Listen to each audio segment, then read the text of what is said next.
ಹಿಂದೂಗಳ ಮೇಲಿನ ಮಾರಣ ಹೋಮ ಇನ್ನೂ ಮುಂದುವರಿತಾ ಇದೆ. ಭಾರತದ ಸೋ ಕಾಲ್ಡ್ 32, 38, 42 ಪಕ್ಷಗಳ ಇಂಡಿಕೂಟ ಇವತ್ತಿನವರೆಗೂ ಒಂದು ಟ್ವೀಟ್ ಅನ್ನ ಮಾಡುವ ಔದಾರ್ಯವನ್ನ, ಮಾನವೀಯತೆಯನ್ನ ಮೆರೆಯಲಿಲ್ಲ. ಹಿಂದೂಗಳ ಒಗ್ಗಟ್ಟು, ಈ ಹಿಂದೂಗಳ ಪ್ರತಿಭಟನೆ, ಬಾಂಗ್ಲಾದೇಶದ ಹಿಂದೂಗಳ ಪ್ರತಿಭಟನೆ ನಮಗೆ ಪಾಠ ಆಗಬೇಕು. ಇಲ್ಲೂ ಅದೇ ರೀತಿಯ ಕೆಲಸ ನಡೀತಾ ಇದೆ.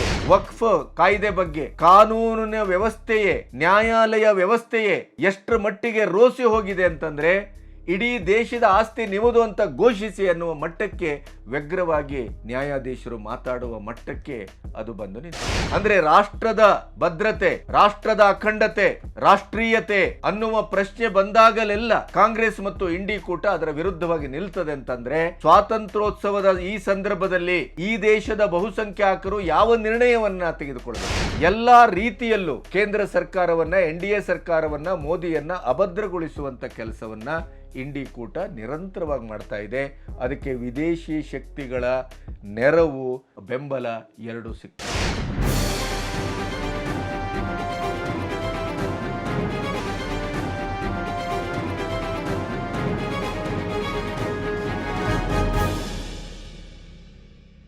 ನಮಸ್ತೆ, ಬಿ ಗಣಪತಿ ನ್ಯೂಸ್ ಚಾನೆಲ್ಗೆ ಸ್ವಾಗತ. ಮೂರನೇ ಬಾರಿ ಪ್ರಧಾನಿ ಮೋದಿಯವರು ಕೆಂಪುಕೋಟೆಯಲ್ಲಿ ತನ್ನ 11ನೇ ದಾಖಲೆಯ, ಮನಮೋಹನ್ ಸಿಂಗ್ ಅವರು ಹಿಂದೆ 10ನೇ ಬಾರಿ ಅವರು ಕೆಂಪುಕೋಟೆಯಲ್ಲಿ ಸ್ವಾತಂತ್ರ್ಯೋತ್ಸವ ಭಾಷಣವನ್ನು ಮಾಡಿದ್ದನ್ನು ನೀವು ಗಮನಿಸಿದ್ದೀರಿ. ಆ ದಾಖಲೆಯನ್ನು ಮುರಿದಿದ್ದಾರೆ. ಮೋದಿಯವರು 11ನೇ ಬಾರಿ ಕೆಂಪುಕೋಟೆಯಲ್ಲಿ ಸ್ವಾತಂತ್ರ್ಯೋತ್ಸವದ ಭಾಷಣವನ್ನು ಮಾಡಿದ್ದಾರೆ. 78ನೇ ಸ್ವಾತಂತ್ರ್ಯೋತ್ಸವ, ಸ್ವತಂತ್ರ ಭಾರತದ ಈ 75 ವರ್ಷದ ಹೊಸ್ತಿಲಿನಲ್ಲಿ 78ನೇ ಸ್ವಾತಂತ್ರ್ಯೋತ್ಸವದ ಶುಭಾಶಯಗಳನ್ನು ನಮ್ಮ ನೋಡುಗರಿಗೆ ಅತ್ಯಂತ ಹೃದಯಪೂರ್ವಕವಾಗಿ ನಾನಿಂದು ಬಯಸ್ತಾ ಇದ್ದೇನೆ. ಸ್ವಾತಂತ್ರ್ಯೋತ್ಸವದ ಈ ಶುಭ ಸಂದರ್ಭದಲ್ಲಿ ಭಾರತದ ಒಟ್ಟು ಶಕ್ತ ಭಾರತದ ಕನಸು ನನಸಾಗುವತ್ತ ಹೇಗೆ ಸಾಗ್ತಾ ಇದೆ ಅನ್ನೋದನ್ನು ಮೋದಿಯವರು ತನ್ನ ಭಾಷಣದಲ್ಲಿ ಅತ್ಯಂತ ವಿವರವಾಗಿ ಅದನ್ನು ದೇಶದ ಜನತೆಯ ಎದುರು ಇಡ್ತಾ ಇದ್ದಾರೆ. ಘರ್ ಘರ್ ಕಿ ತಿರಂಗ ಅನ್ನುವಂಥ ಒಂದು ಯೋಜನೆಯನ್ನು ಕೂಡ, ನಮ್ಮ ದೇಶದ ಸ್ವಾತಂತ್ರ್ಯೋತ್ಸವವನ್ನು, ನಮ್ಮ ದೇಶದ ಒಂದು ಧ್ವಜವನ್ನು ಅತ್ಯಂತ ಗೌರವಯುತವಾಗಿ ಮನೆ ಮನೆಗಳಲ್ಲೂ ಅದನ್ನು ಬೆಳಗಿಸಬೇಕು ಅನ್ನುವಂಥ ಪ್ರಧಾನಿಯ ಕರೆಯನ್ನು ಕೂಡ ಕಾಂಗ್ರೆಸ್ಸು ಮತ್ತು ಇಂಡಿಕೂಟ ಅದನ್ನು ವಿರೋಧಿಸಿದೆ ಅನ್ನೋದ ನೆಲೆಯಲ್ಲೇ ನೀವು ಗಮನಿಸಬೇಕು. ಇವರ ಅಖಂಡ ಭಾರತದ, ಸ್ವತಂತ್ರ ಭಾರತದ, ಸಮೃದ್ಧ ಭಾರತದ ಮತ್ತು ಭಾರತದ ಒಟ್ಟು ಭವ್ಯತೆಯ ಬಗ್ಗೆ ಇವರಿಗಿರುವ ಕಾಳಜಿ ಏನು, ಕಮಿಟ್ಮೆಂಟ್ ಏನು, ಧೋರಣೆ ಏನು ಅನ್ನೋದು ನಮಗೆ ಅರ್ಥ ಆಗುತ್ತೆ. ಬಾಂಗ್ಲಾದಲ್ಲಿ ಮೊಹಮ್ಮದ್ ಯೂನಿಸ್ ಅವರು ಢಾಕಿಣಿ ದೇವಸ್ಥಾನಕ್ಕೆ, ಶಕ್ತಿಪೀಠಗಳಲ್ಲಿ ಒಂದು, ಢಾಕಿಣಿಯಿಂದಲೇ ಢಾಕಾ ಬಾಂಗ್ಲಾದ ರಾಜಧಾನಿಯ ಹೆಸರು ಬಂದದ್ದು. ಆ ದೇವಸ್ಥಾನಕ್ಕೆ ಬಂದು ಭೇಟಿಯಾಗಿ ಹಿಂದೂಗಳೊಟ್ಟಿಗೆ ಸಮಾಲೋಚನೆಯನ್ನು ಮಾಡಿ, ಹಿಂದೂಗಳು ಮುಸ್ಲಿಮರು ಇಲ್ಲಿ ಪ್ರತ್ಯೇಕತೆಯನ್ನು, ಒಡೆಯುವಿಕೆಯನ್ನು, ವಿಭಜಿಸುವಿಕೆಯನ್ನು ಯಾರೂ ಮಾಡಕೂಡದು, ನಾವೆಲ್ಲರೂ ಒಂದು, ಈ ನೆಲದ ಮಕ್ಕಳು, ಇಲ್ಲಿ ಪ್ರತಿಯೊಬ್ಬರಿಗೂ ಬದುಕುವ ಹಕ್ಕಿದೆ, ಹಿಂದೂಗಳ ರಕ್ಷಣೆ ನಮ್ಮ ಪ್ರಥಮ ಆದ್ಯತೆ, ಹಿಂದೂಗಳ ಮೇಲೆ ಯಾರೇ ದಾಳಿ ಮಾಡಿದರೂ ಅವರ ಮೇಲೆ ಕಠಿಣವಾದ ಶಿಕ್ಷೆಯನ್ನು ವಿಧಿಸಲಾಗುವುದು ಅಂತ ಹೇಳಿದಾಗಲೂ ಕೂಡ ಇವತ್ತು ಮತ್ತೆ ಬಾಂಗ್ಲಾದ ಠಾಕೂರ್ಗಾಂವ್ ಜಿಲ್ಲೆಯ ಪರ್ಬಾರಿ ಮಂದಿರ್ಪಾರಾ ಗ್ರಾಮದ ಕಾಳೇಶ್ವರ್ ಬರ್ಮನ್ ಅವರ ಮನೆಯ ಮೇಲೆ ಮಂಗಳವಾರ ಬೆಂಕಿಯನ್ನು ಹಚ್ಚಲಾಗಿದೆ. ಧನ್ಪುರ್ ಜಿಲ್ಲೆಯಲ್ಲೂ ಕೂಡ ಮತ್ತೆ ಹಿಂದೂಗಳ ಮನೆಗಳ ಮೇಲೆ ಬೆಂಕಿಯನ್ನು ಹಚ್ಚಲಾಗಿದೆ. ಹಿಂದೂಗಳ ಮೇಲಿನ ಮಾರಣ ಹೋಮ ಇನ್ನೂ ಮುಂದುವರಿತಾ ಇದೆ. ಆದರೆ ಭಾರತದ ಸೋ ಕಾಲ್ಡ್ 32, 38, 42 ಪಕ್ಷಗಳ ಇಂಡಿಕೂಟ ಇವತ್ತಿನವರೆಗೂ ಒಂದು ಟ್ವೀಟನ್ನು ಮಾಡುವ ಔದಾರ್ಯವನ್ನು, ಮಾನವೀಯತೆಯನ್ನು ಮೆರೆಯಲಿಲ್ಲ. ಆದರೆ ಬಾಂಗ್ಲಾದ ಒಟ್ಟು ಬೆಳವಣಿಗೆಯ ಬಗ್ಗೆ, ವಿಶ್ವಾದ್ಯಂತ ಹಿಂದೂಗಳ ಪರವಾಗಿ ಎಂಥ ಅಲೆ ಎದ್ದಿದೆ ಅನ್ನೋದನ್ನು ಇವತ್ತು ನಿಮ್ಮೆದುರು ಇಡಬೇಕು ಅಂತ ನಾನು ಮಾತಿಗೆ ಕೂತಿದ್ದೇನೆ. ತಾಳ್ಮೆಗೂ ಒಂದು ಮಿತಿ ಇದೆ, ಸಹನೆಗೂ ಒಂದು ಮಿತಿ ಇದೆ. ಮಗ್ಗುಲಿಗೆ ನೀರು ಹರಿಯುವವರೆಗೂ ಕಾಯಬಹುದು. ಮಗ್ಗುಲಿಗೆ ರಕ್ತವೇ ಹರಿದಾಗಲೂ ನಾವು ಎಚ್ಚರಾಗಲಿಲ್ಲ ಅಂತಾದರೆ ನಾವು ಬದುಕಲಿಕ್ಕೆ ಯೋಗ್ಯತೆ ಇಲ್ಲದವರು, ಷಂಡರು, ನಿರ್ವೀರ್ಯರು ಅಂತ ಅರ್ಥ. ಅಹಿಂಸೆಯೇ ಪರಮಧರ್ಮ ಅಂತ ಹೇಳಿದ ಹಿಂದೂ ಧರ್ಮದ ಆಶಯದಲ್ಲಿ ಕೂಡ, ಕೃಷ್ಣನ ಆಶಯದಲ್ಲಿ ಕೂಡ ಒಂದು ಹಂತವನ್ನು ಮೀರಿದರೆ ಆತ್ಮರಕ್ಷಣೆ, ದೇಶ ರಕ್ಷಣೆ, ಸ್ವರಕ್ಷಣೆಯ ಪ್ರಶ್ನೆ ಬಂದಾಗ ಅದು ಹಿಂಸೆ ಅಲ್ಲ, ಅದು ರಕ್ಷಣಾತ್ಮಕವಾಗಿ ತಿರುಗು ಬೀಳುವ, ರಕ್ಷಣಾತ್ಮಕವಾಗಿ ನಮ್ಮನ್ನು ರಕ್ಷಿಸಿಕೊಳ್ಳಲು ನಾವು ಹೋರಾಡುವ ಒಂದು ಹೋರಾಟ ಕೂಡ, ಅದು ಕೂಡ ಪರಮಧರ್ಮ, ಪರಮೋಚ್ಚ ಧರ್ಮ ಅಂತ ಹೇಳಲಾಗಿದೆ. ಆದರೆ ನಮ್ಮಲ್ಲಿ ಇಡೀ ಭಾರತದ ಈ ಒಂದು ಪ್ರಸಕ್ತ ಸಂದರ್ಭದಲ್ಲಿ ನಾವು ಯಾವತ್ತೂ ಎಚ್ಚರಾಗುವ ಸ್ಥಿತಿ ಕಾಣುವುದಿಲ್ಲ, ನಾವು ಒಗ್ಗಟ್ಟಾಗುವ ಸ್ಥಿತಿ ಕಾಣುವುದಿಲ್ಲ. ನಮ್ಮ ಮೇಲೆ ನಿರಂತರವಾಗಿ ದಾಳಿ ನಡೆದರೂ ಕೂಡ ನಾವು ಅದನ್ನು ಸಹಿಸುವ ಷಂಡತನವನ್ನು ಮೆರೀತಾ ಇದ್ದೇವೆ. ಆದರೆ ಬಾಂಗ್ಲಾ ವಿಮೋಚನೆ, 1971ರ ಯುದ್ಧ, ಇದೇ ಶೇಖ್ ಹಸೀನಾ ಅವರ ತಂದೆ ಅವರ ನೇತೃತ್ವದಲ್ಲಿ, ಶೇಖ್ ಮುಜಿಬುರ್ ರೆಹಮಾನ್ ಅವರ ನೇತೃತ್ವದಲ್ಲಿ ಬಾಂಗ್ಲಾ ವಿಮೋಚನೆಯ ಒಂದು ಬಹಳ ದೊಡ್ಡ ಹೋರಾಟ ನಡೆದಾಗ, ಯುದ್ಧ ನಡೆದಾಗ ಭಾರತ ಅವರ ಪರವಾಗಿ ನಿಂತಿತು. ಸ್ವತಂತ್ರವಾಗಿ ಬಾಂಗ್ಲಾ ಉದಯವಾಯಿತು. ಈ ಸಂಕ್ರಮಣ ಸ್ಥಿತಿಯ ಈ ಹೋರಾಟದಲ್ಲಿ ಕೂಡ ಹಿಂದೂಗಳ ಮಾರಣ ಹೋಮ ನಡೆದಿದೆ, ಹಿಂದೂಗಳ ಮೇಲೆ ಇನ್ನಿಲ್ಲದ ಹಿಂಸಾಚಾರ ನಡೆದಿದೆ. ಈಗ ಬಾಂಗ್ಲಾದಲ್ಲಿ ನಡೀತಾ ಇರುವಂಥ ಈ ಘಟನೆ ಏನಿದೆ, ಇದು ಹೊಸತೂ ಅಲ್ಲ, ಪ್ರಥಮವೂ ಅಲ್ಲ. 50 ವರ್ಷಗಳ ಸಹನೆಯ ಕಟ್ಟೆ ಹಿಂದೂಗಳಲ್ಲಿ ಯಾವ ರೀತಿ ಒಡೆದಿದೆ ಅಂತಂದರೆ, ಢಾಕಾದಲ್ಲಿ ಮೊನ್ನೆ ಚಾರಿತ್ರಿಕವಾದಂಥ ಒಂದು ಆಂದೋಲನ, ಪ್ರತಿಭಟನೆ, 8 ಲಕ್ಷ ಹಿಂದೂಗಳು ಸೇರಿದರು. ಜಾಗೋ ಜಾಗೋ ಹಿಂದೂ ಜಾಗೋ ಅನ್ನುವಂಥ ಘೋಷಣೆಯಲ್ಲಿ ಯಾವುದೇ ಬಿಲ್ಡಿಂಗನ್ನು ಒಡೆದಿಲ್ಲ, ಯಾವುದೇ ಹಿಂಸಾಚಾರವನ್ನು ಮಾಡಿಲ್ಲ, ಯಾವುದೇ ಅನಾಚಾರವನ್ನು ಮಾಡಿಲ್ಲ. ಆದರೆ ನಾವು ಈ ನೆಲದ ಮಕ್ಕಳು, ನಮಗೂ ಇಲ್ಲಿ ಬದುಕುವ ಹಕ್ಕಿದೆ. ಬಾಂಗ್ಲಾದ ಉದಯಕ್ಕಾಗಿ ನಾವು ರಕ್ತವನ್ನು ಚೆಲ್ಲಿದ್ದೇವೆ, ಈಗಲೂ ರಕ್ತವನ್ನು ಚೆಲ್ಲಲಿಕ್ಕೆ ಮತ್ತೆ ನಾವು ಸಿದ್ಧರಾಗಿದ್ದೇವೆ. ಬಾಂಗ್ಲಾ ಬಿಡುವ ಪ್ರಶ್ನೆಯೇ ಇಲ್ಲ ಅನ್ನುವ ಮಟ್ಟದಲ್ಲಿ ಈ ಹೋರಾಟ ನಡೆಯಿತು. ನಮಗೆ ಅಲ್ಪಸಂಖ್ಯಾತರ ರಕ್ಷಣೆಗೆ ಒಂದು ಆಯೋಗವನ್ನು ರಚಿಸಿ, ಮತ್ತು ನಮಗೆ ಯಾವ್ಯಾವ ರೀತಿ ಅನ್ಯಾಯ ಆಗಿದೆಯೋ, ಇಲ್ಲಿ ನಮ್ಮ ಮೇಲೆ ಯಾರೆಲ್ಲ ದಾಳಿ ಮಾಡಿದಾರೋ ಅವರನ್ನು ಕಾನೂನು ಪ್ರಕಾರ ಶಿಕ್ಷಿಸಿ, ಅದರ ಜೊತೆಗೆ ಪರಿಹಾರವನ್ನು ಕೊಡಿ, ನಮಗೆ ರಕ್ಷಣೆಯನ್ನು ಕೊಡಿ ಅನ್ನುವಂಥ ಅಹವಾಲನ್ನು ಇಟ್ಟುಕೊಂಡು 8 ಲಕ್ಷ ಜನ ಇಡೀ ಬಾಂಗ್ಲಾದಿಂದ ಬಂದು ಒಗ್ಗಟ್ಟಿನ ಪ್ರದರ್ಶನವನ್ನು ತೋರಿದರು. ಮತ್ತು ಅವರು ಹೋರಾಟ ಇಡೀ ವಿಶ್ವದ ಹಿಂದೂಗಳ ಗಮನವನ್ನು ಸೆಳೆದಿದೆ. ಎಷ್ಟರ ಮಟ್ಟಿಗೆ ಅಂತಂದರೆ, ಆಸ್ಟ್ರೇಲಿಯಾದ MP ಅವರ ಸಂಸತ್ತಿನಲ್ಲೇ ಅಲ್ಲಿ ಹಿಂದೂಗಳ ಮೇಲೆ ಆಗ್ತಾ ಇರುವಂಥ ಆಕ್ರಮಣವನ್ನು, ಹಿಂಸೆಯನ್ನು ಅವರು ಅಲ್ಲಿ ಪ್ರತಿಭಟಿಸಿದರು. ಅದನ್ನು ರಕ್ಷಣೆ ಮಾಡಬೇಕು, ಅವರಿಗೆ ಮಾನವೀಯವಾದಂಥ ಎಲ್ಲ ಸೌಲಭ್ಯಗಳನ್ನು ಕೊಡಬೇಕು ಅನ್ನುವಂಥ ಒಕ್ಕೊರಲಿನ ಆಗ್ರಹವನ್ನು ಮಾಡಿದರು. ಇದು ಬಹುತೇಕ ದೇಶಗಳಲ್ಲಿ ಪ್ರತಿಧ್ವನಿಸಿತು.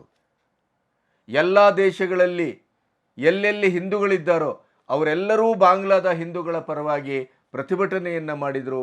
ಮತ್ತು ಅಲ್ಲಿ ಒಂದು ಮಾಡ್ತಾ ಇರುವಂಥ ಹಿಂಸಾ ನಿರತ ಸ್ಟೂಡೆಂಟ್ಸ್ಗಳು ಅನ್ನುವಂಥ ಹೆಸರಿನಲ್ಲಿ ಕಟ್ಟರ್ ಮುಸ್ಲಿಂವಾದಿ ಒಂದು ಆ ಸಮೂಹ ಏನು ಮಾಡ್ತಾ ಇದೆ, ಅದರ ಬಗ್ಗೆ ತೀವ್ರವಾದ ಖಂಡನೆಯು ವ್ಯಕ್ತವಾಗಿದೆ.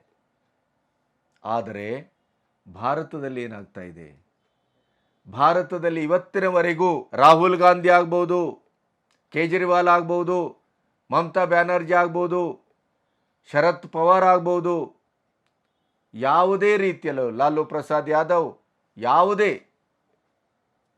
ಒಬ್ಬ ವ್ಯಕ್ತಿಯೂ ಕೂಡ ಅಲ್ಲಿನ ಹಿಂದೂಗಳ ಮಾರಣ ಹೋಮದ ಬಗ್ಗೆ ತುಟಿ ಒಡೆಯುವ ಕೆಲಸವನ್ನು ಮಾಡಿಲ್ಲ. ಇದನ್ನು ಇಡೀ ದೇಶದಲ್ಲಿ 110 ಕೋಟಿ ಇರುವ ಹಿಂದೂಗಳು ಈ ಇಂಡಿ ಕೂಟದ ಈ ಅಮಾನುಷವಾದಂಥ ವೋಟ್ ಬ್ಯಾಂಕ್ ರಾಜಕಾರಣದ ವಿರುದ್ಧ ದನಿ ಎತ್ತುವ ಕೆಲಸವನ್ನು ಮಾಡಿಲ್ಲ. ನಾವು ಎಷ್ಟು ಷಂಡ್ರಿರಬೇಕು ಯೋಚನೆ ಮಾಡಿ. ಗಾಂಧಿ ಕಾಲದಲ್ಲೂ ನಡೀತಿದ್ದು, ಪಾಕಿಸ್ತಾನದಲ್ಲಿ ಯಾವ ರೀತಿಯ ಹಿಂದೂಗಳ ಮಾರಣ ಹೋಮ ನಡೆದಿದೆ, ಎಷ್ಟು ಪರ್ಸೆಂಟ್ ಇದ್ದದ್ದು ಇವತ್ತು ಎಷ್ಟು ಪರ್ಸೆಂಟಿಗೆ ಬಂದಿದೆ, ಅದನ್ನು ಕಳೆದ ವಿಡಿಯೋದಲ್ಲಿ ನಾನು ವಿವರಿಸಿದ್ದೇನೆ. 32% ಇದ್ದದ್ದು ಇವತ್ತು 2%ಗೆ ಬಂದು ನಿಂತಿದೆ. ಬಾಂಗ್ಲಾದಲ್ಲಿ ಈ 50 ವರ್ಷಗಳಲ್ಲಿ ಪ್ರತಿ ವರ್ಷ 1 ಲಕ್ಷ ಜನ ಕಣ್ಮರೆಯಾಗಿದ್ದಾರೆ. ಶೇಖ್ ಹಸೀನಾ ಅವರ ಕಾಲದಲ್ಲಿ ಇದು ಪ್ರಮಾಣ ಕಡಿಮೆ ಆಗಿತ್ತು. ಹಾಗಾಗಿ ಈ ಒಂದು ಹಿಂದೂಗಳ ಒಗ್ಗಟ್ಟು, ಈ ಹಿಂದೂಗಳ ಪ್ರತಿಭಟನೆ, ಬಾಂಗ್ಲಾದೇಶದ ಹಿಂದೂಗಳ ಪ್ರತಿಭಟನೆ ನಮಗೆ ಪಾಠ ಆಗಬೇಕು. ಇಲ್ಲೂ ಅದೇ ರೀತಿಯ ಕೆಲಸ ನಡೀತಾ ಇದೆ. 24ರ ಚುನಾವಣೆ ಕಳೆದ ಬಾರಿ ಏನು ನಡೀತು, ಇದು ನಮಗೆ ಕಣ್ಣು ತೆರೆಸುವ ಕೊನೆಯ ಚುನಾವಣೆ ಅಂತ ನಾವು ಭಾವಿಸಬೇಕು. ಯಾಕೆಂತಂದರೆ ಅಲ್ಪಸಂಖ್ಯಾತರ ಓಲೈಕೆಯ ರಾಜಕಾರಣ ಕಾಂಗ್ರೆಸ್ಸಿನಿಂದ ಮತ್ತು ಇಂಡಿ ಕೂಟದಿಂದ ಯಾವ ಮಟ್ಟದಲ್ಲಿ ನಡೆಯಿತು ಅನ್ನೋದನ್ನು ನಾವು ಭಾವಿಸಿದ್ದೇವೆ, ನೋಡಿದ್ದೇವೆ, ಗಮನಿಸಿದ್ದೇವೆ. ಇಡೀಯದಾಗಿ ಮುಸ್ಲಿಂ ಓಟುಗಳ ಕ್ರೋಢೀಕರಣ ಆದದ್ದನ್ನು ಗಮನಿಸಿದ್ದೇವೆ. ಅದರ ಒಂದು ಕನ್ಸಾಲಿಡೇಟೆಡ್ ಆಗಿ ಅವರು ಸಂಪೂರ್ಣವಾಗಿ ಇಂಡಿ ಕೂಟಕ್ಕೆ ಮತ ಹಾಕಿದ್ದನ್ನು ನಾವು ಗಮನಿಸಿದ್ದೇವೆ. ಇವತ್ತಿಗೂ ಕೂಡ ಸಂಸದೀಯ ವ್ಯವಹಾರಗಳಲ್ಲಿ ಎಷ್ಟು ಧಾಷ್ಟ್ಯವನ್ನು ಮೆರೆತಾ ಇದ್ದಾರೆ ಇಂಡಿ ಕೂಟ, ಅದರ ಸದಸ್ಯರು. ಜಯಾ ಬಚ್ಚನ್ನ ಉದಾಹರಣೆ ಇದೆ. ರಾಹುಲ್ ಗಾಂಧಿ ಯಾವ ರೀತಿ ಸುಳ್ಳುಗಳನ್ನು ಇಟ್ಟುಕೊಂಡು ಅಗ್ರೆಸಿವ್ ಆಗಿ ಸಂಸತ್ತಿನ ಭವನದ ಪಾವಿತ್ರ್ಯವನ್ನು ಕೂಡ ಹರಾಜು ಹಾಕ್ತಾ ಇರುವುದನ್ನು ನಾವು ಗಮನಿಸಿದ್ದೇವೆ. ವಕ್ಫ್ ಕಾಯ್ದೆ ಬಗ್ಗೆ ಕಾನೂನಿನ ವ್ಯವಸ್ಥೆಯೇ, ನ್ಯಾಯಾಲಯ ವ್ಯವಸ್ಥೆಯೇ ಎಷ್ಟರ ಮಟ್ಟಿಗೆ ರೋಸಿ ಹೋಗಿದೆ ಅಂತಂದರೆ, ಇಡೀ ದೇಶದ ಆಸ್ತಿ ನಿಮ್ಮದು ಅಂತ ಘೋಷಿಸಿ ಅನ್ನುವ ಮಟ್ಟಕ್ಕೆ ವ್ಯಗ್ರವಾಗಿ ಆ ಪ್ರಕರಣದ ಸಂದರ್ಭದಲ್ಲಿ ನ್ಯಾಯಾಧೀಶರು ಮಾತಾಡುವ ಮಟ್ಟಕ್ಕೆ ಅದು ಬಂದು ನಿಂತಿದೆ. ಇಲ್ಲಿನ ವಿಧಾನಸೌಧ ನಮ್ಮದು ಅಂತಾರೆ, ದೆಹಲಿಯಲ್ಲಿ ಇಡೀ ಸರ್ಕಾರಿಯ ಆಯಕಟ್ಟಿನ ಸ್ಥಳ ನಮ್ಮದು ಅಂತಾರೆ. ಇಸ್ಲಾಂ ಧರ್ಮ ಹುಟ್ಟಿ ಎಷ್ಟು ವರ್ಷ ಆಯಿತು, ಎಷ್ಟು ಶತಮಾನ ಕಳೆಯಿತು, ಅದಕ್ಕಿಂತ ಪೂರ್ವದಲ್ಲಿದ್ದಂಥ ನಮ್ಮ ದೇಗುಲಗಳನ್ನು ನಮ್ಮದು ಅಂತ ಅವರು ಘೋಷಿಸ್ತಾರೆ. ನಿಂತಲ್ಲಿ ಕುಂತಲ್ಲಿ ಮನಸ್ಸಿಗೆ ಬಂದ ಹಾಗೆ ಆಸ್ತಿಗಳನ್ನು ವಕ್ಫ್ ಬೋರ್ಡಿಗೆ ಸೇರಿಸ್ಕೊಳ್ತಾ ಇದ್ದಾರೆ. ಕಾಂಗ್ರೆಸ್ ಮಾಡಿದಂಥ ಅಧ್ವಾನ, ನರಸಿಂಹರಾವ್ ಮಾಡಿದಂಥ ಅಧ್ವಾನ, ದೇಶದ್ರೋಹ, ಅದು ಇವತ್ತು ಮುಗಿಲು ಮುಟ್ಟುತ್ತಾ ಇದೆ. ಅಂಥ ಸಂದರ್ಭದಲ್ಲಿ ಅದಕ್ಕೆ ತಿದ್ದುಪಡಿಯನ್ನು ತರಲಿಕ್ಕೆ ಹೊರಟಾಗ ಇದೇ ಕಾಂಗ್ರೆಸ್ ಮತ್ತು ಇಂಡಿ ಕೂಟ ಅದನ್ನು ಪ್ರಬಲವಾಗಿ ವಿರೋಧಿಸ್ತದೆ. ದೇಶದ್ರೋಹಿ ಕೆಲಸ ಮಾಡ್ತಾ ಇದೆ BJP ಸರ್ಕಾರ ಅಂತ ಘೋಷಿಸ್ತದೆ ಅಂತ ಆದರೆ, ಅವರು ಯಾರ ಪರವಾಗಿದ್ದಾರೆ, ಯಾವ ಪರವಾಗಿದ್ದಾರೆ, ದೇಶದ ಪರವಾಗಿದ್ದಾರೋ ಅಥವಾ ರಾಷ್ಟ್ರದ ಪರವಾಗಿದ್ದಾರೋ, ಬಹುಸಂಖ್ಯಾತರ ಪರವಾಗಿದ್ದಾರೋ, ಅಲ್ಪಸಂಖ್ಯಾತರ ಪರವಾಗಿದ್ದಾರೋ ಅಂತ ನೀವು ತೀರ್ಮಾನ ಮಾಡಬೇಕು. ಕಾಮನ್ ಸಿವಿಲ್ ಕೋಡ್ ಅಂತ ಬಂದಾಗ ವಿರೋಧಿಸ್ತಾರೆ. ನುಸುಳುಕೋರರ ವಿರುದ್ಧವಾಗಿ ಒಂದು ಕಾನೂನನ್ನು ತರಬೇಕು ಅಂತ ಹೊರಟಾಗ ಅದಕ್ಕೆ ವಿರೋಧಿಸ್ತಾರೆ. CAA ಬಗ್ಗೆ ಅಂದರೆ ರಾಷ್ಟ್ರದ ಭದ್ರತೆ, ರಾಷ್ಟ್ರದ ಅಖಂಡತೆ, ರಾಷ್ಟ್ರೀಯತೆ ಅನ್ನುವ ಪ್ರಶ್ನೆ ಬಂದಾಗಲೆಲ್ಲ ಕಾಂಗ್ರೆಸ್ ಮತ್ತು ಇಂಡಿ ಕೂಟ ಅದರ ವಿರುದ್ಧವಾಗಿ ನಿಲ್ತದೆ ಅಂತಂದರೆ, ಸ್ವಾತಂತ್ರ್ಯೋತ್ಸವದ ಈ ಸಂದರ್ಭದಲ್ಲಿ ಈ ದೇಶದ ಬಹುಸಂಖ್ಯಾತರು ಯಾವ ನಿರ್ಣಯವನ್ನು ತೆಗೆದುಕೊಳ್ಬೇಕು? ಹಿಂದೂ ಧರ್ಮ ಆಗುವುದಿಲ್ಲ ಅವರಿಗೆ, ಹಿಂದುತ್ವ ಆಗುವುದಿಲ್ಲ, ರಾಷ್ಟ್ರ ಧ್ವಜ ಆಗುವುದಿಲ್ಲ, ಒಂದೇ ಮಾತರಂ ಆಗುವುದಿಲ್ಲ. ಇಂಥ ಒಂದು ದುಸ್ಥಿತಿಯ ಮಧ್ಯೆ ಬದುಕ್ತಾ ಇರುವಂಥ ಭಾರತ ಈಗಲೂ ಒಗ್ಗಟ್ಟಾಗುವುದಿಲ್ಲ ಅಂತಾದರೆ, ಈಗಲೂ ಹಿಂದೂಗಳು ಧ್ರುವೀಕರಣ ಆಗುವುದಿಲ್ಲ ಅಂತಾದರೆ, ಕನಿಷ್ಠ ಮಟ್ಟದಲ್ಲಿ ಹಿಂದೂಗಳ ಒಂದು ಆ ಸ್ವಾಭಿಮಾನ ಯಾವ ಮಟ್ಟದಲ್ಲಿ ಅದು ಕೆಟ್ಟು ಹೋಗಿದೆ ಅಂತಂದರೆ, ನಾವು ಇಂಥ ವಾಸ್ತವದ ದಳ್ಳುರಿಯನ್ನು ಗಮನಿಸಿಯೂ ಕೂಡ ನಾವು ವೋಟ್ ಮಾಡುವಂಥ ಒಂದು ಕನಿಷ್ಠ ಮಟ್ಟದ ನಮ್ಮ ಹಕ್ಕಿನ ಪ್ರಜ್ಞೆಯನ್ನು ಕೂಡ ನಾವು ಕಳ್ಕೊಂಡಿದ್ದೇವೆ. ಚುನಾವಣೆ ಬಂತು ಅಂತ ಅಂದರೆ 2-3 ದಿನ ರಜೆ ಇದೆ ಅಂತ ಆದರೆ ನಾವು ವಿಹಾರಕ್ಕೆ ಹೋಗ್ತೇವೆ, ಪ್ರವಾಸಕ್ಕೆ ಹೋಗ್ತೇವೆ. ಆದರೆ ವೋಟ್ ಮಾಡಬೇಕು ಅನ್ನುವಂಥ ಪ್ರಜ್ಞಾವಸ್ಥೆಯಲ್ಲಿ ನಾವಿರೋದಿಲ್ಲ. ನಮ್ಮ ಈ ದೌರ್ಬಲ್ಯವನ್ನು ನಾವು ಬರೇ ಪಟಾಕಿ ಹೊಡೆತೇವೆ, ಕೇವಲ ಸೋಷಿಯಲ್ ಮೀಡಿಯಾದಲ್ಲಿ ಬರೆದು ರಾಷ್ಟ್ರೀಯತೆಯನ್ನು ಮೆರೆಯುವ ಟೈಗರ್ಗಳೇ ಹೊರತು ನಾವು ನೆಲದಲ್ಲಿ ನಿಂತು ಗರ್ಜಿಸುವ ಟೈಗರ್ ಅಲ್ಲವೇ ಅಲ್ಲ. ನಾವು ಆ ಬಾಂಗ್ಲಾದಲ್ಲಿ ಹೆಣ್ಣುಮಕ್ಕಳನ್ನು ತುಂಡರಿಸ್ತಾ ಇದ್ದಾರೆ, ಶವದ ಮೇಲೆ ಸಂಭೋಗ ಮಾಡ್ತಾ ಇದ್ದಾರೆ, ಮನೆ ಮನೆಗೆ ಬೆಂಕಿ ಹಾಕ್ತಾ ಇದ್ದಾರೆ, ದೇವಸ್ಥಾನಗಳನ್ನು ಕೆಡವುತ್ತಾ ಇದ್ದಾರೆ, ವಾಣಿಜ್ಯ ಮಳಿಗೆಗಳನ್ನು ಕೆಡವುತ್ತಾ ಇದ್ದಾರೆ. ಹಂಗಾಮಿ ರಾಷ್ಟ್ರೀಯ ಸರ್ಕಾರದ ಒಂದು ಮುಖ್ಯಸ್ಥನಾಗಿ ಮೊಹಮ್ಮದ್ ಯೂನಿಸ್ ಅವರು ಬಂದು ಭರವಸೆಯನ್ನು ಕೊಟ್ಟು ರಾಷ್ಟ್ರೀಯ ಆ ಹೋರಾಟಗಾರರಿಗೆ ಕಠಿಣವಾದ ಎಚ್ಚರಿಕೆಯನ್ನು ಕೊಟ್ಟರೂ ಕೂಡ ಇನ್ನೂ ಆ ಮಾರಣ ಹೋಮ ಹಿಂಸೆ ಮುಂದುವರೆದಿದೆ. ಅಷ್ಟೇ ಅಲ್ಲ, ಅಲ್ಲಿ ಇನ್ನೊಂದು ಕೆಲಸವನ್ನು ಮಾಡ್ತಾ ಇದೆ. ಈ ಮಧ್ಯಂತರ ಸರ್ಕಾರ ಒಂದು ಸರ್ವಧರ್ಮದ ಸಮನ್ವಯತೆಯ ಸಹಿಷ್ಣುತೆಯ ಒಂದು ಸರ್ಕಾರವಾಗಿ ಉಳಿದಿಲ್ಲ. ಅದು ಜಿಹಾದಿ ಸರ್ಕಾರ ಆಗ್ತಾ ಇದೆ. ಅದು ಕಟ್ಟರ್ ಮುಸ್ಲಿಂ ವಾದಿಗಳ ಸರ್ಕಾರದ ಮುಖವಾಣಿ ಆಗ್ತಾ ಇದೆ. ISI CIA ಅದರ ಮುಖವಾಡವಾಗಿ ಆ ಸರ್ಕಾರ ಕೆಲಸ ಮಾಡ್ತಾ ಇದೆ. ಯಾಕೆ ಅಂತಂದರೆ ಆಗಸ್ಟ್ 15 ಅಲ್ಲಿ ರಾಷ್ಟ್ರೀಯ ರಜಾ ದಿನ. ಆಗಸ್ಟ್ 15 ಯಾಕೆ ರಾಷ್ಟ್ರೀಯ ರಜಾ ದಿನ ಅಲ್ಲಿ ಅಂತಂದರೆ, ಶೇಖ್ ಮುಜಿಬುರ್ ರೆಹಮಾನ್ ಅವರ ನೇತೃತ್ವದಲ್ಲಿ ಪಾಕಿಸ್ತಾನ ಸರ್ಕಾರದ ಮಲತಾಯಿ ಧೋರಣೆಯನ್ನು ಪ್ರಶ್ನಿಸಿ ಸಂಖ್ಯಾಬಲ, ಆರ್ಥಿಕ ಬಲ ಎಲ್ಲವೂ ಇದ್ದು ಕೂಡ ಅವರ ಮೇಲೆ ನಿರಂತರವಾಗಿ ಮಲತಾಯಿ ಧೋರಣೆಯನ್ನು ನಡೀತಾ ಇತ್ತು. ಅದರ ವಿರುದ್ಧವಾಗಿ ಜನರನ್ನು ಸಂಘಟಿಸಿ ಬಾಂಗ್ಲಾದ ವಿಮೋಚನೆಯನ್ನು 1971ರಲ್ಲಿ ಮಾಡಿದರು. ಸ್ವತಂತ್ರ ಬಾಂಗ್ಲಾ ಆಯಿತು. ಆದ್ದರಿಂದ ಅವತ್ತಿನ ದಿನವನ್ನು ಶೇಖ್ ಮುಜಫಿರ್ ರೆಹಮಾನ್ ಅವರ ಒಂದು ನೆನಪಿನಲ್ಲಿ, ಯಾಕೆಂದರೆ ಅವರು ಫಾದರ್ ಆಫ್ ದ ನೇಷನ್, ನಮ್ಮಲ್ಲಿ ಗಾಂಧಿ ಇದ್ದ ಹಾಗೆ. ಆದರೆ ಈಗ ಈ ಶೇಖ್ ಹಸೀನಾ ಅವರ ಪದಚ್ಯುತಿಯ ಈ ಒಂದು ಕಟ್ಟರ್ ಮುಸ್ಲಿಂವಾದಿ ಪಾಕಿಸ್ತಾನ ಮತ್ತು ಅಮೆರಿಕದ ಏನು ಬೆಂಬಲದೊಂದಿಗೆ ಅಲ್ಲಿ ಹೋರಾಟ ನಡೆಯಿತು ಮೀಸಲಾತಿಯ ಹೆಸರಿನಲ್ಲಿ. ಆದರೆ ಆ ಹೋರಾಟ ಶೇಖ್ ಹಸೀನಾ ಅವರು ರಾಷ್ಟ್ರವನ್ನು ಬಿಟ್ಟು ಭಾರತಕ್ಕೆ ಬಂದು ಆಶ್ರಯ ಪಡೆದ ಮೇಲೂ ಕೂಡ ಅದು ಏನಾಯಿತು, ಹಿಂದೂಗಳ ವಿರುದ್ಧವಾದಂಥ ಒಂದು ಹೋರಾಟವಾಗಿ ಅಲ್ಲಿ ಪರಿವರ್ತನೆಗೊಂಡದ್ದನ್ನು ನಾವು ಗಮನಿಸ್ತೇವೆ. ಆ ಹಿಂಸೆಯ ದಳ್ಳುರಿಯನ್ನು ತಾಳಲಾರದೇನೆ ಅಲ್ಲಿನ ಹಿಂದೂಗಳು ಜೀವದ ಹಂಗನ್ನು ತೊರೆದು ಅಂಥ ಒಂದು ಅವಿಸ್ಮರಣೀಯವಾದಂಥ ಮತ್ತು ಮಾದರಿಯಾದಂಥ ಭಾರತದ 110 ಕೋಟಿ ಹಿಂದೂಗಳ ಷಂಡತನಕ್ಕೆ, ನಿರ್ವೀರ್ಯತೆಗೆ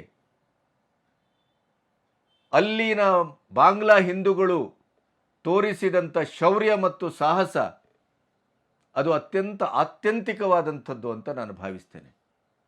ಈ ಮಧ್ಯೆ ತಮ್ಮ ಸರ್ಕಾರ ಅಥವಾ ತಮ್ಮ ಮುಂದಿನ ಬಾಂಗ್ಲಾದ ರೂಪು ರೇಷೆಗಳು ಹೇಗಿರ್ತವೆ ಅಂತಂದರೆ, ಅದು ಕಟ್ಟ ಮುಸ್ಲಿಂ ವಾದಿತ್ವದ ಶರಿಯಾ ಕಾನೂನಿನ ಜೆಹಾದಿ ನೆಲೆಯ ಸರ್ಕಾರ ಆಗಿರುತ್ತೆ ಅನ್ನೋದರ ಸೂಚನೆ ಆಗಸ್ಟ್ 15ರ ರಾಷ್ಟ್ರೀಯ ರಜಾ ದಿನವನ್ನು ಮೊಹಮ್ಮದ್ ಯೂನಿಸ್ ಅವರು ರದ್ದುಗೊಳಿಸಿದ್ದಾರೆ. ಫಾದರ್ ಆಫ್ ನೇಷನ್ ಅನ್ನುವಂಥ ಶೇಖ್ ಮುಜಫಿರ್ ರೆಹಮಾನ್ ಅವರನ್ನು ಸಂಪೂರ್ಣವಾಗಿ ಒರೆಸಿ ಹಾಕುವಂಥ ಕೆಲಸವನ್ನು ಕೇವಲ ಪ್ರತಿಭಟನೆಕಾರರು ಮಾಡ್ತಾ ಇಲ್ಲ, ಅವರ ಪುತ್ಥಳಿಗಳನ್ನು ಒಡೆತಾ ಇದ್ದಾರೆ, ಅದರ ಮೇಲೆ ಮಲಮೂತ್ರ ವಿಸರ್ಜನೆ ಮಾಡ್ತಾ ಇದ್ದಾರೆ.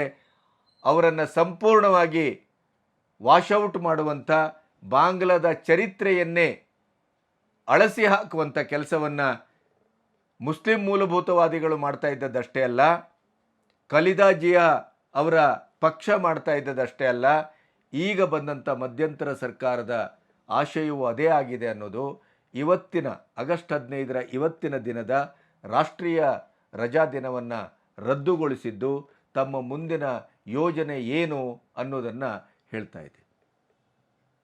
ಹಾಗೆಯೇ ಇವತ್ತಿನ ಬೆಳವಣಿಗೆಯಲ್ಲಿ ಬಾಂಗ್ಲಾದ ಪದಚ್ಯುತ ಹಸೀನಾ ಅವರು ಮನ ಬಿಚ್ಚಿ ಮಾತಾಡಿದ ಆಡಿಯೋ ಅಲ್ಲಲ್ಲಿ ಪ್ರಸಾರ ಆಗ್ತಾ ಇದೆ. ಬಾಂಗ್ಲಾವನ್ನು ಬಿಟ್ಟು ತನ್ನ ಪ್ರಧಾನಿ ಹುದ್ದೆಗೆ, ಅಧ್ಯಕ್ಷ ಹುದ್ದೆಗೆ ರಾಜೀನಾಮೆ ಕೊಟ್ಟು ಬರುವಂಥ ಸಂದರ್ಭದಲ್ಲಿ ಅವರು ಮಾತಾಡಿದ ಮಾತುಗಳು ವೈರಲ್ ಆಗಿದೆ. ಬಾಂಗ್ಲಾದ ಈ ಅರಾಜಕತೆ, ಈ ಹಿಂಸಾತ್ಮಕವಾದಂಥ ಒಟ್ಟು ಬೆಳವಣಿಗೆ, ಅದರ ಹಿಂದೆ ಅಮೇರಿಕ ನೇರವಾದಂಥ ಪ್ರವೇಶ ಇದೆ, ಅಮೇರಿಕವೇ ಅದರ ಕೈವಾಡ ಇದೆ ಅನ್ನೋದನ್ನು ಶೇಖ್ ಹಸೀನಾ ಭಾಳ ಸ್ಪಷ್ಟವಾಗಿ ಹೇಳಿದ್ದಾರೆ. ಯಾಕೆಂತಂದರೆ ಅಲ್ಲಿ ಪಾಕಿಸ್ತಾನದ ಒಂದು ರೇಂಜಿನಲ್ಲಿ ಅಮೇರಿಕ ಹೇಗೆ ತನ್ನ ನೆಲೆಯನ್ನು ಸ್ಥಾಪಿಸಿಕೊಂಡು ಭಾರತಕ್ಕೆ ತೊಂದರೆಯನ್ನು ಕೊಡಬೇಕು, ಏಷ್ಯಾದ ಇಡೀದಾದಂಥ ಒಂದು ಈ ರೇಂಜ್ನಲ್ಲಿ ತನ್ನ ಕಿರುಕುಳವನ್ನು ಮುಂದುವರಿಸಬೇಕು, ತನ್ನ ಹಸ್ತಕ್ಷೇಪವನ್ನು ಮುಂದುವರಿಸಬೇಕು, ತನ್ನ ಪ್ರಭುತ್ವವನ್ನು ಸ್ಥಾಪಿಸಬೇಕು ಅಂತ ಚೈನಾ ಮತ್ತು ಅಮೆರಿಕದ ಮಧ್ಯೆ ಪೈಪೋಟಿ. ಇಲ್ಲಿ ಶೇಖ್ ಹಸೀನಾ ಅಮೆರಿಕವೇ ಕಾರಣ, ನಾನು ಅಮೆರಿಕ ಹೇಳಿದ ಹಾಗೆ ಒಪ್ಪಿದ್ದಿದ್ರೆ, ಕುಣಿದಿದ್ದಿದ್ರೆ ನನ್ನ ಅಧಿಕಾರ ಮುಂದುವರಿತಾ ಇತ್ತು ಅನ್ನುವಂಥ ಸ್ಫೋಟಕ ಹೇಳಿಕೆಯನ್ನು ನೀಡಿದ್ದಾರೆ. CIA ಕೈವಾಡ ಇದೆ ಅನ್ನೋದು ಈಗಾಗಲೇ ಜಗಜ್ಜಾಹಿರು. ಅಮೆರಿಕ ತಾನಿಲ್ಲ ಅಂತ ಹೇಳ್ತಾನೆ ಅಮೆರಿಕ ಅದರಲ್ಲಿ ಎಷ್ಟು ಮೂಗು ತೋರಿಸಿದೆ ಮತ್ತು ಈ ರಹಸ್ಯದ ಒಟ್ಟು ಹಿನ್ನೆಲೆಯಲ್ಲಿ ಎಷ್ಟು ಕೆಲಸ ಮಾಡಿದೆ ಅನ್ನೋದು ಈಗಾಗಲೇ ಎಲ್ಲರಿಗೂ ಗೊತ್ತಿದೆ. ಹಾಗಾದರೆ ಮಾರ್ಟಿನ್ ದ್ವೀಪ ಅಂತ ಒಂದು ಅಲ್ಲಿ ದ್ವೀಪ ಇದೆಯಲ್ಲ, ಆ ದ್ವೀಪ ಈ ಗಲಭೆಗೆ, ಈ ಹಿಂಸಾಚಾರಕ್ಕೆ ಮೂಲ ಕಾರಣ ಅನ್ನೋದನ್ನು ಶೇಖ್ ಹಸೀನಾ ಬಿಚ್ಚಿಟ್ಟಿದ್ದಾರೆ. ಆ ಒಂದು ದ್ವೀಪದಲ್ಲಿ ಬಾಂಗ್ಲಾದ ದಕ್ಷಿಣಕ್ಕೆ ಇರುವಂಥ ಈ ಒಂದು ಸುಂದರವಾದ ದ್ವೀಪವನ್ನು ನಾವು ಸೇನಾ ನೆಲೆಯನ್ನು, ಅಲ್ಲಿ ಸೇನಾ ತುಕಡಿಯನ್ನು ಅಲ್ಲಿ ಸ್ಥಾಪಿಸ್ತೇವೆ, ನಮಗೆ ಬಿಟ್ಟುಕೊಡಿ ಅಂತ ಅಮೆರಿಕ ಕೇಳಿದ್ದಕ್ಕೆ ಬಾಂಗ್ಲಾದ ಭೂಭಾಗದ ಒಂದು ಸೂಜಿ ಮೊನೆಯ ಅಷ್ಟು ಜಾಗವನ್ನು ಕೂಡ ಯಾವುದೇ ಪರದೇಶಕ್ಕೆ ನಾವು ಬಿಟ್ಟುಕೊಡುವ ಪ್ರಶ್ನೆಯೇ ಇಲ್ಲ ಅಂತ ಹಸೀನಾ ಅವರು ಹೇಳಿದ್ರಿಂದ ಅವರಿಗೆ ಮಾತಿನಿಂದ ಕೆರಳಿದ ಅಮೆರಿಕ ಅವರ ಪದಚ್ಯುತಿಗೆ ಮುಂದಾಯಿತು. ಅಂದರೆ ಅಮೆರಿಕ ಭಾರತವನ್ನು ಕಟ್ಟಿ ಹಾಕುವುದಕ್ಕೆ, ಭಾರತದ ಬಲಾಢ್ಯತೆಯನ್ನು ಮೆಟ್ಟುವುದಕ್ಕೆ ಯಾವೆಲ್ಲ ಪ್ರಯತ್ನವನ್ನು ಮಾಡ್ತಾ ಇದೆ. ಎಲೆಕ್ಷನ್ನಿನ ಸಂದರ್ಭದಲ್ಲಿ ಇಂಡಿ ಕೂಟಕ್ಕೆ ಕಾಂಗ್ರೆಸ್ಸಿನ ಹಿಂದೆ ಈ ವಿದೇಶಿ ಶಕ್ತಿಗಳು ಯಾವ ರೀತಿಯಲ್ಲಿ ನಿಂತಿದ್ದು ಅನ್ನೋದನ್ನು ನಾವು ಗಮನಿಸಿದ್ದೇವೆ. ಮೋದಿ ಅವರಿಗೆ ಎಂಥ ಒಂದು ಥ್ರೆಟ್ ಅನ್ನೋದನ್ನು ಈ ಎಲ್ಲ ಘಟನೆಗಳು ಭಾಳ ಸ್ಪಷ್ಟವಾಗಿ ಹೇಳ್ತವೆ. ಬಾಂಗ್ಲಾದಲ್ಲಿ, ಪಾಕಿಸ್ತಾನದಲ್ಲಿ ಮತ್ತು ಶ್ರೀಲಂಕಾ ಇಲ್ಲೆಲ್ಲ ಮೂಗು ತೋರಿಸುವ ಕೆಲಸವನ್ನು ಅಮೆರಿಕವೂ ಮಾಡ್ತಾ ಇದೆ, ಚೈನಾವೂ ಮಾಡ್ತಾ ಇದೆ. ಹಿಂದೂ ಧರ್ಮಕ್ಕೆ ಎಂಥ ಒಂದು ಭಯಾನಕವಾದಂಥ ಸ್ಥಿತಿ ಪ್ರಾಪ್ತವಾಗಿದೆ ಅನ್ನೋದನ್ನು ಈ ಎಲ್ಲ ಘಟನೆಗಳ ಮೂಲಕ ನಾವು ಆ ಸೂಕ್ಷ್ಮತೆಗಳನ್ನು ಅರ್ಥ ಮಾಡ್ಕೋಬೇಕು.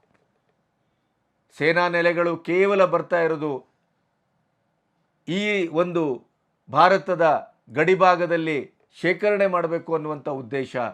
ಇದರ ಹಿಂದೆ ಏನಿದೆ? ಮುಸ್ಲಿಂ ಮೂಲಭೂತವಾದಿಗಳೊಟ್ಟಿಗೆ ಅಮೆರಿಕ ಮತ್ತು ಚೈನಾ ಕೈಗೂಡಿಸ್ತಾ ಇದೆ ಯಾಕೆ? ಭಾರತದ ಪರವಾಗಿರುವಂಥ ಎಲ್ಲ ದೇಶಗಳಲ್ಲಿಯೂ ಅವರು ಮೂಗು ತೋರಿಸ್ತಾ ಇದ್ದಾರೆ ಯಾಕೆ? 2047ರ ವಿಕಸಿತ ಭಾರತದ ಮೋದಿಯ ಗುರಿ, ಇಡೀ ಒಂದು ಭದ್ರವಾದಂಥ ಭಾರತವನ್ನು ಕಟ್ಟಬೇಕು ಅನ್ನುವ ಮೋದಿಯ ಇರಾದೆ, ಸರ್ವಶಕ್ತ ಭಾರತದ ಒಂದು ಹೊಂಗನಸನ್ನು ಈಡೇರಿಸಬೇಕು, ಆ ಕನಸಿನ ನನಸಾಗಬೇಕು, ಅದರ ಸಾಕಾರ ಆಗಬೇಕು ಅಂತ ಅಹೋರಾತ್ರಿ ದುಡಿತಾ ಇರುವಂಥ ಮೋದಿಯವರ ಆ ಒಂದು ಕಟಿಬದ್ಧತೆ, ಅದೆಲ್ಲವೂ ಅವರಿಗೆ ಸಿಂಹ ಸ್ವಪ್ನ.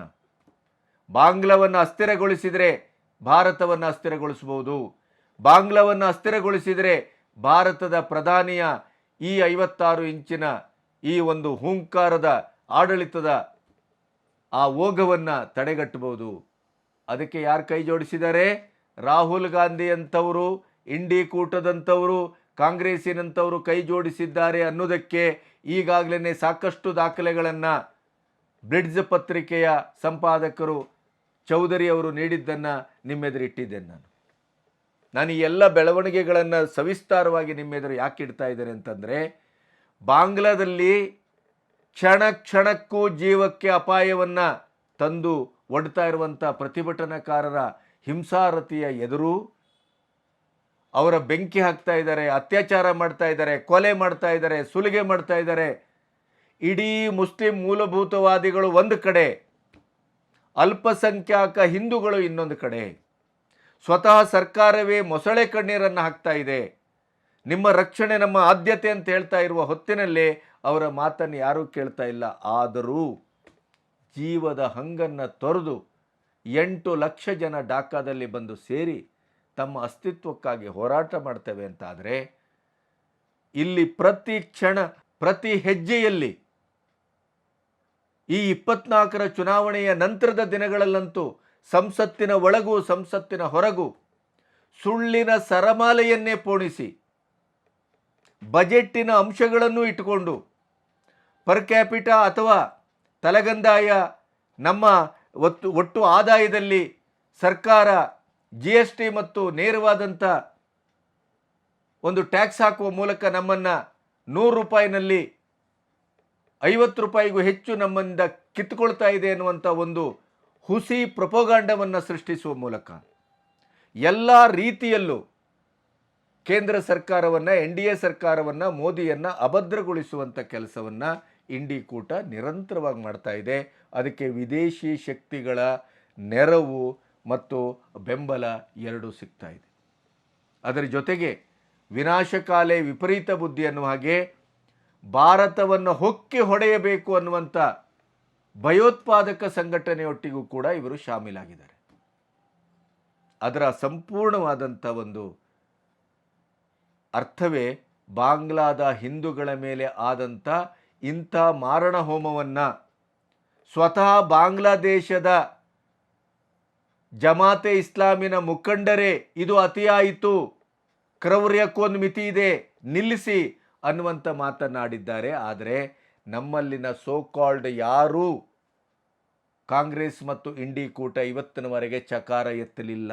ಬಾಂಗ್ಲಾದ ವೈದ್ಯಕೀಯ ವಿದ್ಯಾರ್ಥಿನಿ ಮೇಲೆ ನಡೆದಂಥ ಸಾಮೂಹಿಕ ಅತ್ಯಾಚಾರವನ್ನು ಮೌನದಲ್ಲಿ ನೋಡ್ತಾ ಇದ್ದಂಥ ರಾಹುಲ್ ಗಾಂಧಿ ಇಡೀದಾಗಿ ಭಾರತದಲ್ಲಿ ಅದರ ಬಗ್ಗೆ ಪ್ರತಿಭಟನೆಯ ಕಾವು ಏರ್ತಾ ಇದ್ದಾಗೆ ನಿನ್ನೆ ಮಮತಾ ಬ್ಯಾನರ್ಜಿ ಅವರ ಸರ್ಕಾರ ಅತ್ಯಾಚಾರಿಗಳನ್ನು ರಕ್ಷಿಸ್ತಾ ಇದೆ ಅನ್ನುವಂಥ ಮಾತನ್ನು ಆಡಿದ್ದಾರೆ. ಅದಕ್ಕೆ ಮಮತಾ ಬ್ಯಾನರ್ಜಿ ಅವರು ಸರಿಯಾಗಿ ತಿರುಗೇಟನ್ನು ಕೊಟ್ಟಿದ್ದಾರೆ.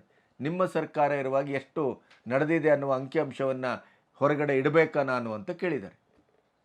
ಪರಿಸ್ಥಿತಿ ಕೈಮೀರ್ತಾ ಇದೆ.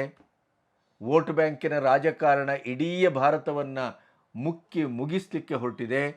110 ಕೋಟಿ ಹಿಂದೂಗಳನ್ನು ಮೇಲೆ ಇಡೀದಾಗಿ ಅಲ್ಲಿ ಒಂದು ಅಭದ್ರತೆಯ ಕತ್ತಿ ತೂಗ್ತಾ ಇದೆ.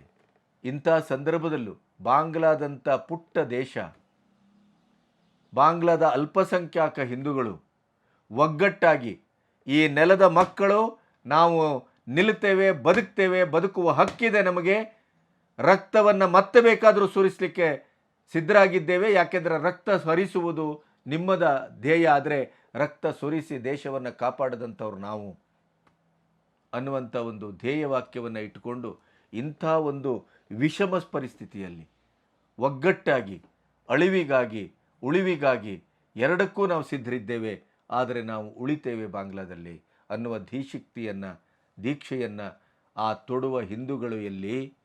ನಾವು 110 ಕೋಟಿ ಇದ್ದೇವೆ ಅಂತ ಇಲ್ಲಿ ಭಾಷಣ ಮಾಡಿಕೊಂಡು ತಿರುಗಾಡುವ ನಾವಿಲ್ಲಿ. ಮೂಲಕ್ಕೆ ಬೆಂಕಿ ಬಿದ್ದಿದೆ. ಮೂಲವನ್ನೇ ಅಳಿಸಿ ಹಾಕುವ ಕೆಲಸವನ್ನು ನಡೆಸ್ತಾ ಇದ್ದಾರೆ. ಎಲ್ಲಿ ಎಲ್ಲಿ ಅಲ್ಪಸಂಖ್ಯಾತರು ಬಹುಸಂಖ್ಯಾತರಾಗಿದ್ದಾರೋ ಅಲ್ಲೆಲ್ಲ ಹಿಂದೂಗಳ ಮಾರಣ ಹೋಮ ಈಗಲೇ ನಡೀತಾ ಇದೆ ಭಾರತದ ಒಳಗೆ.